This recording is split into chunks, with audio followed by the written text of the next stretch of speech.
ಯಾರೇ ತಪ್ಪು ಮಾಡಿದ್ರೂ ಕ್ರಮ ತೆಗೆದುಕೊಳ್ಳಲಾಗುತ್ತೆ. ನಾನು ಕೂಡ ಘಟನೆ ಬಗ್ಗೆ ಮಾಹಿತಿಯನ್ನ ಪಡೆದಿದ್ದೀನಿ. ಪೊಲೀಸರ ಮೇಲೆ ಹಲ್ಲೆ ಸಹಿಸೋದಿಲ್ಲ, ಕ್ರಮಕ್ಕೆ ಸೂಚನೆ ಕೊಟ್ಟಿದ್ದೀನಿ ಅಂತ ಉದಯಗಿರಿ ಗಲಭೆ ವಿಚಾರವಾಗಿ ಡಿಸಿಎಂ ಡಿಕೆ ಶಿವಕುಮಾರ್ ರಿಯಾಕ್ಟ್ ಮಾಡಿದ್ದಾರೆ. ಯಾರು ಏನೇ ಮಾಡಿದ್ರು ತಪ್ಪಾಗಿದ್ರೆ ಕಠಿಣ ಕ್ರಮ ಆಗುತ್ತೆ ಅನ್ನುವಂತಹ ಮಾತನಾಡಿದ್ದಾರೆ.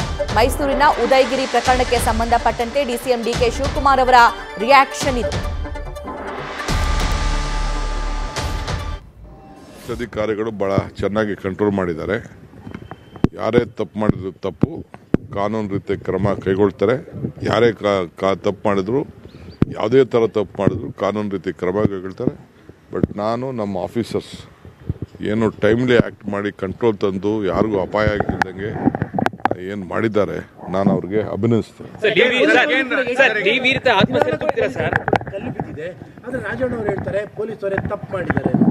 ಯಾವ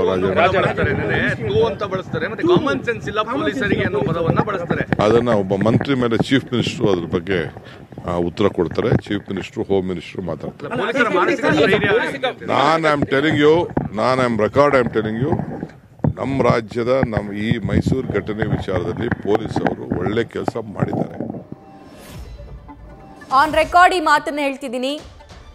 ಯಾರು ಏನೇ ತಪ್ಪು ಮಾಡಿದ್ರು, ಗಲಭೆ ಮಾಡಿದ್ರು, ಅವರ ವಿರುದ್ಧ ನಿರ್ದಾಕ್ಷಿಣ್ಯವಾಗಿ ಕ್ರಮ ಆಗುತ್ತೆ ಅಂತ ಮೈಸೂರಿನ ಉದಯಗಿರಿ ಪ್ರಕರಣಕ್ಕೆ ಸಂಬಂಧಪಟ್ಟಂತೆ ಡಿಸಿಎಂ ಡಿಕೆ ಶಿವಕುಮಾರ್ ಮಾತನಾಡಿದ್ದಾರೆ.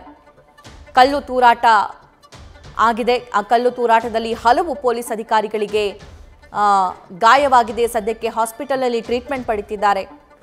ಸಾರ್ವಜನಿಕ ಆಸ್ತಿ ಪಾಸ್ತಿ ಹಾನಿಯಾಗಿದೆ.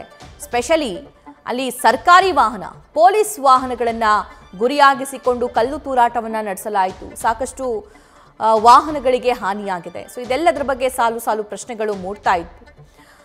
ಯಾರೋ ಫೇಸ್ಬುಕ್ನಲ್ಲಿ ಅವಹೇಳನಕಾರಿ ಪೋಸ್ಟ್ ಮಾಡಿದ್ದಾರೆ ಅಂತಂದ್ರೆ ಹೋಗಿ ಕಂಪ್ಲೇಂಟ್ ಕೊಡಬಹುದಾಗಿತ್ತು. ಇಷ್ಟು ದೊಡ್ಡ ರಾದ್ಧಾಂತ ಗಲಭೆ ಮಾಡುವಂತಹ ಅವಶ್ಯಕತೆ ಏನಿತ್ತು ಅನ್ನೋದು ತುಂಬಾ ಜನರ ಪ್ರಶ್ನೆಯಾಗಿದೆ. ಪ್ರತಾಪ್ ಸಿಂಹ ಅವರು ಕೂಡ ಈ ಬಗ್ಗೆನೇ ಮಾತನಾಡ್ತಾ ಇದ್ರು.